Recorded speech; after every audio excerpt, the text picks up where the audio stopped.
Mga kapuso, 6 kabalay ang totally burned kag duha ang partially damaged sa nagluntad nga sunog sa compound sa pamilya Julieza sa Zone 3 Barangay Takas Haro kahapon sa hapon.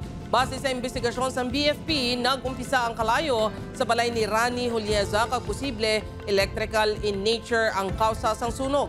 Padayon pa nga ginapadalman sa mga bumbero ang gintunaan sang sunog. Nagdangat sa masobra 437,000 pesos ang danyos.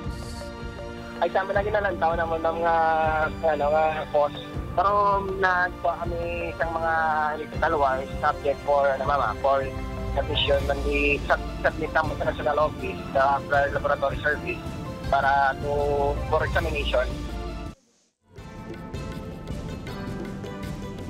Mga kapuso, baklanay ng Christmas decorations, pigado pa. Apisan nagsugod na ang Burr months. Mga negosyante, nagadiskarte na lang agud mabaligya ang produkto. Inigitutukan ni Adrian Prietos. Agosto pa lang, naka-ready na ang stock sa negosyante nga si Lizel niya Christmas decoration sa Bacolod City para ibaligya sa iya mga suki halin sa nagkalailain nga lugar sa probinsya. Apang sa paglapak sang Burr months, nabasyagan sini nga wala gawas ang nagbakal nga customer. Gani para mas makaganyat pa sang customer, nagdesisyon ini nga magbaligya online. So ang ginahimo ko para nga hindi ko maperde, i-live selling ko siya. Ibagsakon ko siya sa price nga mabalik lang ang ako niya kapital. Ang income gid man subong siguro and ang baklanay subong is kahina gid man.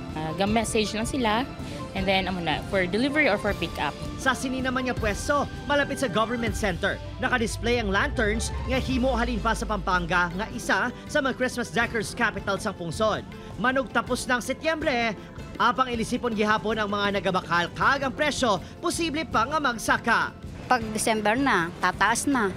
Mabakal ang 3 feet na Christmas tree sa presyo nga 440 pesos. Ang 8 feet pwede naman makuha sa presyo nga 1,500 pesos. Ang mga disenyo sa Christmas tree, mabakal sang tag 20, tubtob 100 pesos ang bilog.